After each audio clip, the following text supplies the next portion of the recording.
Welcome to The Real Authority. Today I'm talking about Honey Don't, the new film directed by Ethan Coen and starring Margaret Qualley, who plays Honey O'Donoghue, a private investigator who tries to solve a murder, which leads her to a reverend played by Chris Evans. Or at least that was the premise they were trying to sell in the trailer. I am one who has unfortunately not seen any Coen Brothers movies, but I heard they have a pretty incredible reputation, especially when they're together. However, they haven't directed a movie together in a bit of a while, and Ethan Coen has made two films separate of the Brotherhood in the past 2 years. Of the other project, Drive-Away Dolls, I actually like that. I saw it last year and I actually had a good time with it. A bit of that guilty pleasure sort of thing. I have no doubt it's going to become a cult classic, but upon rewatching, it did get a bit weaker, but in terms of the entire experience, I was endeared by it. So of course I was going to go into Honey Don't with pretty reasonable and hopeful expectations, and starting off with the positives, of course, Margaret Qualley does a fantastic job as Heather O'Donoghue, making her character more compelling than the script makes her to be. But that's how great of an actress she is. She's able to make weak material 100 times better. And that's a trait that has kind of made me a fan of Margaret Qualley's work. Like, I saw Sanctuary 2 years ago, and I was kind of impressed by her performance there.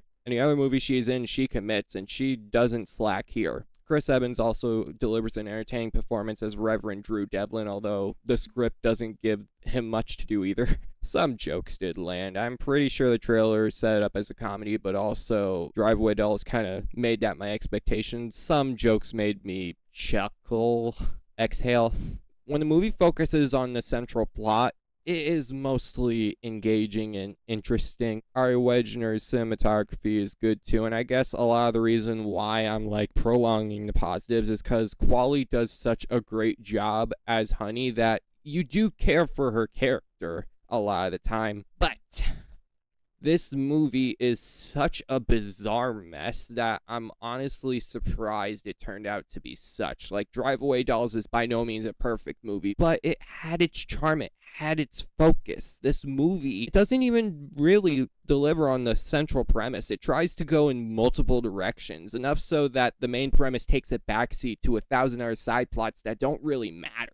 Not sure what I can say without giving spoilers, but I'm gonna try. Oh wait, the poster kind of made it obvious that Margaret Qualley was going to be close to Aubrey Plaza or other girls. Then again, Drive-Away Dolls had her in the same situation with Geraldine Viswanathan's character. I think the tagline was, "She has two desires in this world and one of them's justice." I'm pretty sure they were selling this as like, it's Drive-Away Dolls but with more of a crime feel. Basically, Aubrey Plaza is the girlfriend of Margaret Qualley, who does not really matter, but that's one of the subplots that the movie decides to focus on. Actually, it's probably the most important plot of the movie, them basically having sex a lot, and a lot of sex in the movie. Hey, so you decide to focus on the gratuitous nudity and sexual content, sure.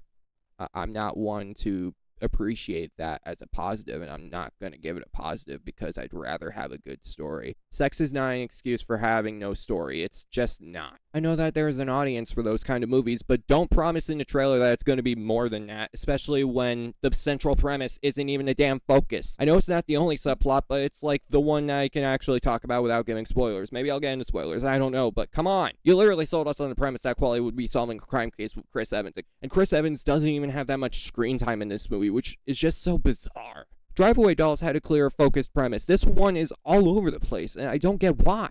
Like, it makes the 88-minute runtime, which should feel short, feel like a drag. It's because of these side plots that the movie feels like such a drag. Plus, it includes scenes that don't matter, characters that do not matter either. Like, Charlie Day and Billy Eichner are in this movie. Charlie Day has a few scenes to do, but they don't really matter in terms of the movie itself. It feels like Honey has all the pieces she needs and all the strength she needs in order to solve this case, and yet Charlie Day's here basically being like, I hear you like girls.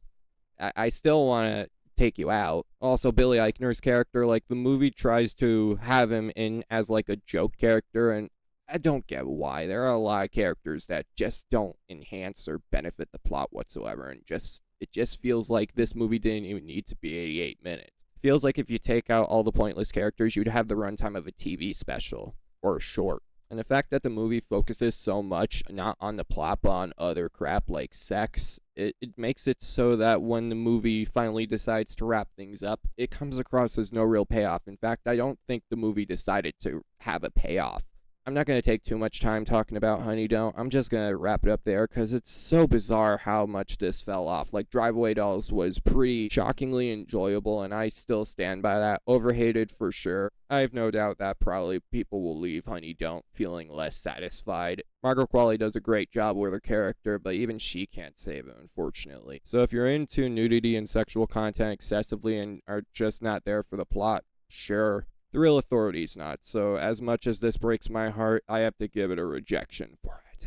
One of the most disappointing movies of the year that just reeks of missed potential. I'm gonna end it there. Make sure you leave a like, subscribe to the channel, turn on post notifications, and if you saw Honey Don't, let me know what you thought. Alright, peace. I don't know how to wrap this up, but peace.